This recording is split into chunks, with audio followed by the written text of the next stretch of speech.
Morning বন্ধুরা, তোমরা সবাই কেমন আছো? আশা করি ভালোই আছো, আর আমরাও ভালো আছি। শিখা হাউসে তোমাদের অনেক অনেক ওয়েলকাম আর ভালোবাসা। গলাটা একটু বসা বসা লাগছে না, ওয়েদারের জন্য। ঠান্ডা গরম না। তো দেখো, কানের টানে কিছু পড়েছিলাম, আসলে কান খুব ব্যথা করছিল। আর একটা খুলে রাখলাম। আমাদের তো সোনা পড়ার কপালে নেই, ইমিটেশন মানে যে তামার উপর সোনার জল করা থাকে না, ওগুলো পড়িয়ে আমি সবসময় বাড়িতে।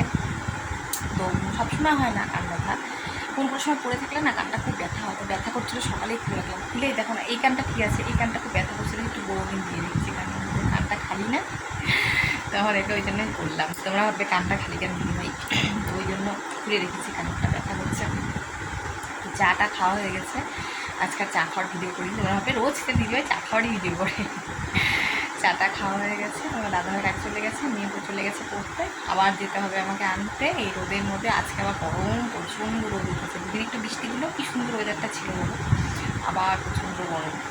তো যাই হোক, রোদের মধ্যে যেতে হবে আনতে। ছাতা নিয়ে যাবো যদিও। তো চাটা খাওয়া হয়ে গেল, বিছানাটা সব পড়েছে, কিচ্ছু গোছায়নি। দেখবে, তোমাদেরকে দেখাচ্ছি, দাঁড়াও। দেখেছো, চেনা সব পড়ে আছে, কিন্তু কিচ্ছু গোছানো হয়নি। গোছাবো, ভালো লাগছে। প্রতিদিন একই কাজ, আর ইচ্ছে করে না। সে তো মনে হয় যে একদিন কোথাও যাই সারাদিন, সে থাকে। যাওয়ার জায়গা তো আমার অনেক আছে, কিন্তু আসলে কী হয় বলো তো, এই ভেবে তো যেতে পারবো না। সংসারে কাজকর্ম সব কিছু করে যেতে হবে। ওই সব কিছু করে বেলা 2টোর সময় না আর যেতে ইচ্ছা করে না। ভাইয়ের বাড়ি, ভাইয়ের বউ কত বলে যেতে, সকালে যাই না দেখে রাগারাগি করে, দিদি তুমি আসো না কেন। তিস্তাতে বোন, সেও বলে দিদি ভাই তুই আসিস না। ওই যাওয়া হয় না। ওই যে চুল দিয়ে থালাবাটি বিক্রি করে না, ওটা গেল চুল নিয়ে আর কি। হ্যাঁ, ওই যে চুলের যে চুল ওঠে, ওগুলো নিয়ে থালাবাটি বিক্রি করে না, ওগুলো। কিন্তু আমি কোনোদিন ওইভাবে করে নিই না, চুল দিয়ে আমার জিনিস নিতে কেমন হ্যাঁ। তো যাই হোক, তো সেটাই বলছিলাম। বাবা বলে যে এসে থাক, এখন তো ঘরটর হয়ে গেছে, এখন এসে থাকতে পারিস। তো আর ইচ্ছে করে না গো, যেতে হলে আমাকে সব কিছু সেরে বেলা 2টোর সময় যেতে হবে। দূর, ওরকম যাওয়ার থেকে না যাওয়াই ভালো। যাই বিকালে একটু যাই, ভালো লাগে না বেলা 2টোর সময় কোথাও যেতে ইচ্ছা। সব যদি করেই যেতে হয় তাহলে আমার লাভ কী হবে। তো ওরকম রেস্ট আমার দরকার নেই, থাক। তবে ওরা অনেক যেতে বলে, আমারই যাওয়া হয় না। আসলে কি বলতো, এই যে বললাম না, সব কাজকর্ম দাদাভাই, যেহেতু খাবার নিজে রান্নাবাড়ি সবই করতে হয়, মানে এত কিছু করে না আমার আর ভালো লাগে না, এনার্জি থাকে না তখন আর যাওয়ার। এই সন্ধ্যাবেলা হয়তো একটু রেস্ট করে তারপরে যাই।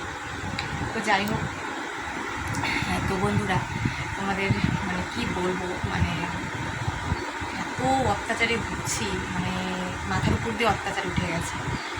এতদিন সহ্য করেছি, কিন্তু কালকে আর সহ্য করতে পারিনি। মানে অনেক দিন ধরেই সহ্য করছি, মানে বললাম না, সহ্যের সীমা পার হয়ে গেছে, আর পারছি না। মাথার উপর দিয়ে জল গড়িয়ে যায় না, যেরকম বলে সবাই আর কি। যাই হোক, সেটাই বললাম। তো এরকম ব্যাপারটা হয়েছে। তো কালকে একটা স্টেপ নিয়ে ফেলেছি, মানে সেটা তোমাদের পরে বলছি। আমি দেখতে থাকো ভিডিওটা, জানতে পারবে। মানে এত সহ্য করা যায় না, পারা যাচ্ছে না, বুঝছো তো। মানে ভীষণ অত্যাচার সহ্য করছি, ভীষণ অনেক দিন থেকে সহ্য করছি। তো আর পারলাম না, কালকে একটা স্টেপ নিয়ে ফেলেছি। তো তোমাদেরকে বলছি পরে, ভিডিওটা দেখতে যাই, টুকটাক কাজকর্মগুলো সারি। থাকো, তোমাদের আশা করি ভালো লাগে। তো দেখো বন্ধুরা, সকাল সকাল কতগুলো জামা কাপড় নিয়ে বসে পড়েছি, এগুলো এখন সব আমার কাচতে হবে।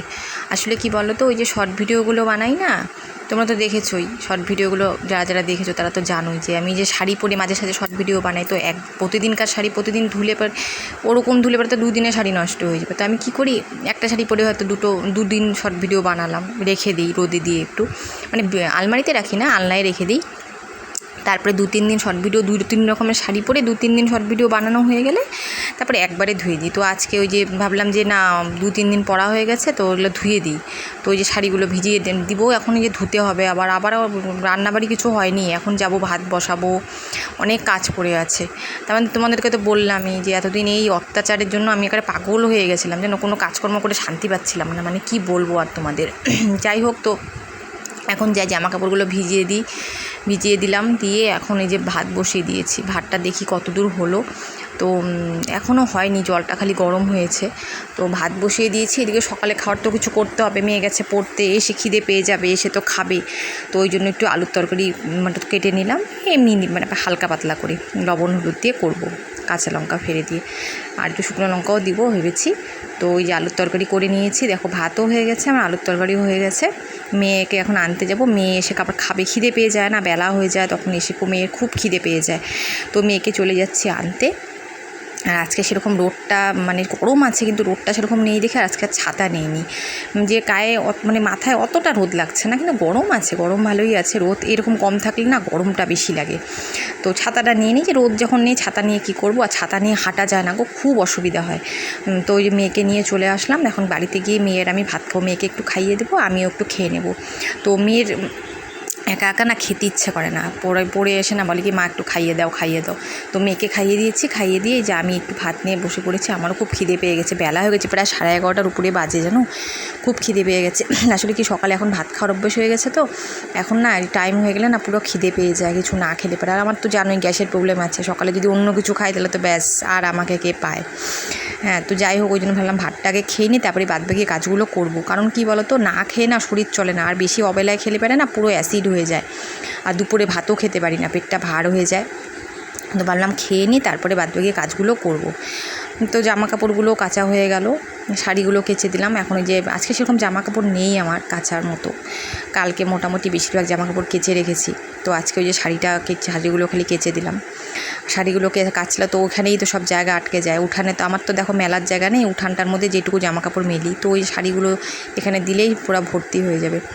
আর বললাম না কয়েকদিনেই মানে ইঁদুরের অত্যাচারে রাতে ঘুমোতেও পারছিলাম না, জানো তো, এত শব্দ হয় রাত্রিবেলা, ভয় লাগে না বলো তো ওরকম শব্দ হলে? পরে তো যখন জানতে পারলাম যে এটা ইঁদুরের মানে এত শব্দ করছে, তখন ভয়টা কাটলো। তখন রাত্রেবেলা অন্ধকার ঘরের মধ্যে যদি শব্দ হয় এরকম ভয় লাগে বলো তো। তো যাই হোক সব কিছু নিয়ে চলে যাচ্ছিলো, খুব অত্যাচার, বাপরে বাপ, আর পারা যাচ্ছিলো না গো। ওই জন্য বাধ্য হয়ে আমাদের আজকে ওই ইঁদুর আটকানোর কাজটা করতে হলো। যাই হোক তোমাদের দেখাচ্ছি একটু পরে, দাঁড়াও, দেখবে তোমরা যে মানে কি অত্যাচার ইঁদুরের, মানে বললাম না মানে প্রচণ্ড অত্যাচার। কি বলবো আর তোমাদেরকে, মানে সহ্য করা যাচ্ছিল না। এখানে শব্দ ওইখানে শব্দ, জিনিসপত্র যা যেখানে রাখছি সব নিয়ে চলে যাচ্ছে মুখে করে। আমি ইঁদুর যে এরকম জিনিস নিয়ে যায় মানে আমার কানের আমি খুঁজেই পাচ্ছিলাম না, ভাবো তো মানে কি অবস্থা, মানে এরকম করলে পারা যায় বলো তো? ওই জন্য বাধ্য হয়ে এই পদক্ষেপটা আমাদের নিতে হয়েছে। এই যে দেখো, এই যে দুটো ইঁদুর, তোমরা দেখতে পাচ্ছ কি না ভালো করে আমি জানি না, এই যে দুটো ইঁদুর আছে, কিন্তু এর মধ্যে দুটো তোমাদের দাদাভাই একটু বিস্কুট দিয়ে রেখেছে, বলে কি না খেলে যদি ওরা মরে যায়, তো বিস্কুট দিয়ে রেখেছে, ওরা খাবে। এখন বিস্কুটগুলো খেয়ে খেয়ে বেঁচে থাকবে, তোমার দাদাভাই এসে পরে ছেড়ে দিয়ে আসবে। আমি তো ধরতেই পারবো না, আমার যে ভয় লাগে। দেখো এইখানে ঠাকুরের এই জায়গাটার মধ্যে আমি ঠাকুরের কাপড় রেখেছিলাম একটা, সে কাপড়টা মুখে করে নিয়ে চলে গেছে। ভাবা যায় বলো তো, কাপড়টা ঠাকুরে পর্যন্ত নিয়ে গেছে। আর এই ট্রেটার মধ্যে আমি কানেরগুলো খুলে রেখে দিই, মানে কান ব্যথা করে রাত্রিবেলা করে খুলে রেখে দিই, সকালে পরে নিই, সেটা মুখে করে নিয়ে চলে গেছে। খুঁজে পাচ্ছি না কি অবস্থা জানো তো আমার। না সত্যি কথা, এখন আমার না একটা জিনিস হারালে না ঝট করে কিনতে পারি না, তো ওই জন্য না খুব কষ্ট হয়। তারপরে দেখি এই দেখো, এই মেয়ের এই দোলনাটার তলে, এই ছোটোবেলার দোলনা, এটার তলে দেখি কানের দুটো পড়ে আছে। ভাগ্যিস পেয়েছি বলো তো। এই মুহূর্তে আমার পক্ষে কেনা সম্ভব বলো তো? সব সময় কি আর সব কিছু ঝট করে কেনা যায়? আমাদের সংসারে কি সেটা সম্ভব বলো তো? কী করবো? বন্ধুরা কাজকর্ম সব শেষ করে এসে বসলাম একটু ফ্যানের তলায়, খুব গরম লাগছে, পারা যাচ্ছে না। হ্যাঁ, তো ভাবলাম একটু বসি, তোমাদের সাথে কথাও বলি, আর ভিডিওটা শেষ করব। তো পরে স্নান করবো, একটু বসি, গরম লাগছে তো পরে স্নানটা, আবার শর্ট ভিডিও বানাতে হবে না, বানিয়ে নিয়ে তারপরে স্নান করবো, রেস্ট করে নিই, তারপরে পারছি না, খুব গরম লাগছে। আজকে আবার সেই রোদ উঠেছে, সেরকম খুব রোদ নেই, তোমাদের দেখলেই মেয়েকে যখন আনতে গেলাম ছাতা নিয়ে যাইনি আছে, তার মানে রোদ সেরকম নেই, কিন্তু মানে আছে অল্প অল্প রোদ উঠছে। এইটার গরমটা আরও বেশি, খালি ঘেমে যাচ্ছি। তো তোমরা তো দেখলেই কাণ্ড কারখানা, ইঁদুরের কাণ্ড কারখানা। চিকাও আছে কিন্তু আমাদের ঘরে, জানো, চিকাও আছে, কিন্তু চিকা এইরকম মুখে করে জিনিস নিয়ে যায় না। ইঁদুরে যেটা করে, আমি তো ভেবেছি চিকাই মনে করছি, কারণ চিকাই বেশি আমাদের ঘরে, ইঁদুর তো সেরকম নেই। তো যাই হোক, এত বড় বড় ইঁদুর আমার কল্পনা, তোমার ভালো মতো দেখতে পেয়েছো কিনা আমি জানি না, ক্যামেরাতে হয়তো সেরকমভাবে বোঝা যাচ্ছে না, তো বিশাল বড় ইঁদুরগুলো। আমি ইঁদুর দেখে ছোটো ছোটো এরকম ছোটো ছোটো ইঁদুর আমি দেখেছি, কিন্তু এত বড় ইঁদুর আমি দেখিনি। তার মধ্যে একটা না দুটো, ওর মধ্যে কিন্তু দুটো আছে, তোমরা বুঝতে পেরেছো কিনা আমি জানি না, দুটো ইঁদুর আছে, কিন্তু ভাবো ইঁদুরের কাণ্ড কারখানা। যাক, আমরা তো আর কোনো মানে ওদের তো কোনো ক্ষতি আমরা করিনি, ওদেরকে তো আর মারিনি, মারতে হয় না, ইঁদুরকে মারতে হয় না। হ্যাঁ, যেহেতু গণেশ দাদার বাহন, তো আমি আমরা কিছু ক্ষতি করিনি, আমরা খালি ধরেছি, কারণ যেহেতু এত অত্যাচার আর সহ্য করা যাচ্ছে না, মানে কিচ্ছু থাকে না ঘরে, কিচ্ছু থাকে না। আর দেখো আলমারিটা খোলা হয়, কখন হয়তো আলমারির মধ্যে ঢুকে গেল, একটা জামা কাপড় আসতে থাকবে বলো, সব কেটে দেবে না? কীরকম রিস্কে ছিলাম বলো, আলমারি খুলে খুলে কাজ করতাম অনেক সময়, যদি আলমারির মধ্যে ঢুকে যেত ভাবো কি অশান্তি। সে না ভাবলাম না কালকে আর পারা গেলাম না, এটা একটা ব্যবস্থা করতেই হবে। এইভাবে করে কি হয় বলো তো? কবে থেকে আর রাত্রিবেলা ঘরের মধ্যে দুমদাম শব্দ, চোখের তেলের শব্দ, কি ভয় লাগে না বলো তো শব্দ হলে পরে? মানে তেলের শিশি যা রাখি চোখের তলে, আমাদের তো নিস্তেপ টিস্তেপ নেই, চোখের তলেই রাখা হয় সব কিছু, বিস্কুটের কোটা, তেলের শিশি, মুড়ির কোটা, সব চোখের তলে। তো এই তেলের শিশিগুলো পর্যন্ত টেনে টেনে নিয়ে যায়, খুঁজে পাই না জানো, সকালবেলা উঠে এদিক ওদিক খুঁজে তারপরে বের করে নিয়ে আসি। মানে কী যে অশান্তিতে ভুগছিলাম না, ওই জন্য বাধ্য হয়ে আজকে আরও মনে হয় আছে, কালকে আটকানো হয়েছে, আজকে আবার খাঁচা পাততে হবে, আজকে দেখতে হবে আরও আছে নাকি, থাকলে আটকে যাবে। মানে পারা যাচ্ছে, আমরা কোনো ক্ষতি করিনি বলো, আমরা কিছু করিনি, আমরা খালি তোমাদের দাদাভাই পরে এসে বাড়িতে যখন আসবে তখন ছেড়ে দিয়ে আসবে, অনেক দূরে গিয়ে ছেড়ে দিয়ে আসবে। আমরা তো কোনো অনিষ্ট করছি না বা ওদের কোনো ক্ষতি করছি না, তো কী করবো বলো, এত অত্যাচার সহ্য করার জন্য আমাদের একটা স্টেপ নিতে হলো, কিছু করার নেই আর, বুঝছো তো? খাঁচাটা আমাদের অনেক দিনের বুঝানো, আগেও এরকম আমাদের বাড়িতে ইঁদুর চিকা ছিল, চিকা ইঁদুর সবসময় সবার বাড়িতে হয়তো থাকে, আমাদের একটু বেশি অত্যাচারটা বেড়েছিল। তো যাই হোক ওদের আটকে দেওয়া হয়েছে, আর ওখানে একটু দেখলে না গুঁড়ো গুঁড়ো পড়েছে, ওরা বিস্কুট, তোমাদের বাড়াবাই বিস্কুট দিয়ে গেছে, বলে ওরা খাক না, লেগে মুড়ি মরে যায়, না খেয়ে সারাদিন থাকলে একটু বিস্কুট দিয়ে রেখেছিলো, খেয়েছে কিনা আমি জানি না, আর তোমরা ক্যামেরায় বুঝতে পেরেছো কিনা সেটাও আমরা জানি না। তো যাই হোক বন্ধুরা, আজকের ভিডিওটা এতটুকুই, তোমাদের কেমন লাগলো অবশ্যই আমাকে কমেন্ট করে জানিও কিন্তু।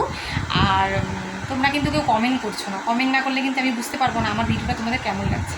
আর যারা নতুন আমার চ্যানেলে, প্লিজ চ্যানেলটাকে একটু সাবস্ক্রাইব করে দিও, আর বেশি বেশি করে একটু শেয়ার করে দিও, আর একটা করে লাইক করে দিও প্লিজ বন্ধুরা, তোমরা আমাকে সাপোর্ট করো, আমার পাশে থাকো। নেক্সট ভিডিওতে আবার তোমাদের সাথে দেখা হচ্ছে, ততক্ষণ সবাই ভালো থেকো, সুস্থ থেকো।